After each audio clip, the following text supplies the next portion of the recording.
চাকরি প্রত্যাশী বন্ধুরা, আশা করছি সবাই ভালো এবং সুস্থ আছেন। তো আজকে আবার হাজির হলাম বুড়ো বাংলাদেশের নিয়োগ, আবারও নতুন করে ছাড়ছে, যেটা হচ্ছে আগে যে 3টা পোস্ট ছিল সেম 3টা পোস্টে আবার ছাড়ছে। তবে এবার হচ্ছে বিশেষ পদ্ধতি তারা উল্লেখ করছে, অর্থাৎ তারা পোস্টের শেষে বিশেষ উল্লেখ করছে, অর্থাৎ বিশেষ যে পোস্ট 3টা আছে আপনার চাইলে কিন্তু আবার আবেদন করতে পারেন। তো এখানে যে সার্কুলারটা আছে আমরা কোথায় পাবো, কী বিষয়গুলো আছে, A to Z আজকে দেখার সর্বোচ্চ চেষ্টা করবো এবং আপনাদেরকে চাইলে আপনারা 2টা নিয়োগ একবারেই আবেদন করতে পারবেন। তো এখানে আমরা সব থেকে চেষ্টা করবো যে আমরা আসলে যেন চাকরির ডাকটা আসে বা চাকরি হয় সেই বিষয়ে আমাকে কাজ করতে হবে। তো সব থেকে যে বড় বিষয় আছে, আমাদেরকে আবেদন করতে হবে কিন্তু বিডি জবসের মাধ্যমে। আপনার যে ব্যুরো বাংলাদেশে এনজিও আছে, তো তাদের ওয়েবসাইটে গেলে কিন্তু অবশ্যই আপনাকে বিডি জবসের মাধ্যমে আবেদন করতে হবে। আমরা সেই প্রসেসটা A to Z দেখবো। আমি আশা করছি আপনার ভিডিওটা A to Z এবং শুরু থেকে শেষ থেকে দেখার সর্বোচ্চ চেষ্টা করবেন। তো যেহেতু আমরা বর্তমান অবস্থান করতেছিল ব্যুরো বাংলাদেশ এনজিও, আমরা সেখান থেকে সম্পূর্ণ নিয়োগটা দেখার চেষ্টা করবো এবং এখানে যে বিষয় আছে বাকিগুলো সেগুলো কিন্তু আমরা সর্বোচ্চ এখান থেকে আমরা জাস্ট যদি যাই আমরা নিয়োগগুলোতে এবং এখানে আসার পর আমরা পোস্টগুলো দেখবো এবং তাছাড়া আমরা অ্যাপ্লাই নাও ক্লিক করি, তাহলে কিন্তু আমরা আবার সেখানে চলে যাবো। এবং তাছাড়া আমরা আসলে যে নিয়োগটা আছে সেই নিয়োগটা আমরা এখান থেকে এখন আবার জুম করে দেখবো বা ডাউনলোড করে দেখবো তাদের যে নিয়োগটা আছে। তো এখানে যে তাদের নিয়োগটা আছে এটা হচ্ছে তাদের নিয়োগটা।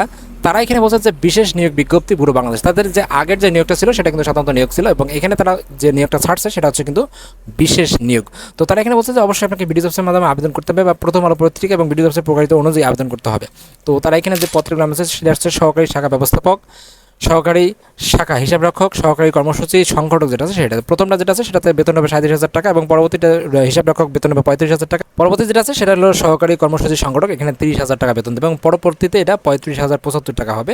এবং এখানে যেটা আছে আবেদনের শেষ যে বছর অনুযায়ী আপনাকে অবশ্যই 35 বছর বয়স হতে হবে।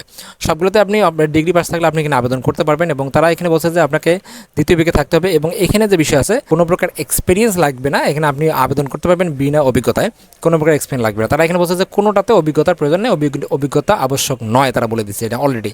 তো এখানে যে বিষয়টা আছে, এখানে সার্কুলারটা সরাসরি পাইলেন যে এখানে 3টা পোস্ট, একটা হচ্ছে সহকারী শাখা ব্যবস্থাপক, সহকারী শাখা হিসাবরক্ষক, সহকারী কর্মসূচি সংগঠক। এই 3টা পদে কোনো প্রকার এক্সপিরিয়েন্স লাগবে না, আপনার বিনা অভিজ্ঞতায় আবেদন করতে পারবেন। তো এখানে আবেদনের যে বিষয়টা আছে তারা বলছে যে আবেদনের শর্তাবলীতে তারা এখানে বলছে যে কোনো পদে আবেদন করছেন, চাকরি করেছেন এমন প্রার্থী আবেদন করার কোনো প্রয়োজন নেই।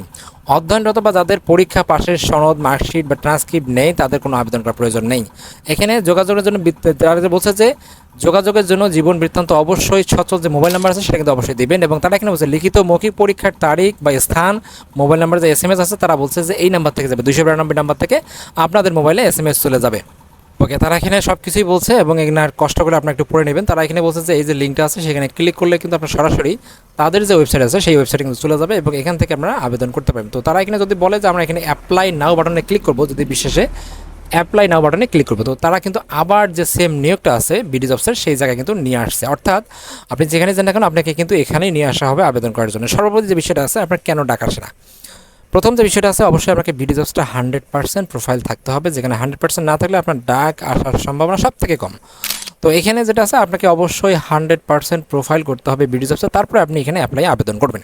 তো এখানে যে পোস্টের জন্য আপনি আবেদন করবেন সেই পোস্টের উপরে ক্লিক করবেন। আমি যদি এটাতে ক্লিক করি আবেদন করার জন্য সহকারী কর্মসূচি সংগঠক বিশেষ নিয়োগ, এখানে ক্লিক করি এবং এখানে ক্লিক করার পর আমাদের যেটা আছে সেটা এখানে আবেদন দেখবে, এক্সপিরিয়েন্স আবেদন। তো আমরা এখানে যদি 30,000 সামথিং কিছু দিয়ে দিই, দেওয়ার পর আমরা যদি এখানে যেটা আছে টিকমার্ক দিয়ে দেই, টিকমার্ক দিলে কিন্তু এখানে অ্যাপ্লাই নাউটা আমাদেরকে চলে আসবে। যদি এখানে টিকমার্ক না দেয় তাহলে কিন্তু অ্যাপ্লাই নাও বাটনটা ভাসবে না, তো উপরে উঠবে না।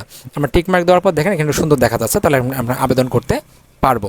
তো এখানে বিডি জবসটা আপনাকে 100% থাকতে হবে, তাহলে আপনি এখানে আবেদন করতে পারবেন। তো এই ছিল আসলে মূলত নিয়োগটা, আপনার চাইলে এখানে আবেদন করতে পারেন এবং পুরো প্রসেসটা আপনাদেরকে দেখানো হলো এবং আপনারা এখানে আবেদন করবেন। যদি কারো বিডি জবস অ্যাকাউন্ট খুলতে সমস্যা হয় অবশ্যই আমাকে খুব দ্রুত অনেকেই কমেন্টস করবেন, কমেন্টসের সংখ্যা বেশি হলে আমি একটা বিডি জবস অ্যাকাউন্ট শুরু থেকে শেষ পর্যন্ত আপনাদেরকে একটা ক্রিয়েট করা পুরোপুরি 100% প্রোফাইল এখানে দেখানোর সর্বোচ্চ চেষ্টা করতে হবে। যারা আমাদের মাধ্যমে আবেদন করতে যাচ্ছেন তো তারা আমাদের স্ক্রিনে যে হোয়াটসঅ্যাপ নাম্বারটা দেওয়া আছে আপনারা এখানে যোগাযোগ করবেন এবং এখানে বিস্তারিত তথ্যের কথা বলবেন এবং তারা যে বিষয়টা আপনাকে হেল্প করতে বলবে বা যে ডকুমেন্টগুলো চাবে আপনার সেই ডকুমেন্টগুলো দিয়ে দেবেন, আপনার আবেদনটা কমপ্লিটলি সুন্দরভাবে দিয়ে দেবে এবং পোস্টিং করে দিয়ে দেবে। ঠিক আছে, এই ছিল আসলে আমাদের নিয়োগটা, আপনারা চাইলে এখানে আবেদন করতে পারবেন। কারো যদি কোথাও সমস্যা হয় অবশ্যই আমাকে কমেন্টস করে জানাবেন। Thank you so much video দেখার জন্য। এরকম নিত্য নতুন প্রতিনিয়ত চাকরি আপডেট পেতে প্রতিনিয়ত চোখ রাখুন আমার চ্যানেলে এবং ভিডিওতে অবশ্যই লাইক এবং কমেন্টস করবেন, তাতে যেন আপনাদের আরও অনেকে উপকৃত হয় এবং ভিডিওগুলো আপনাদের টাইমলাইনে বেশি বেশি থাকে। Thank you.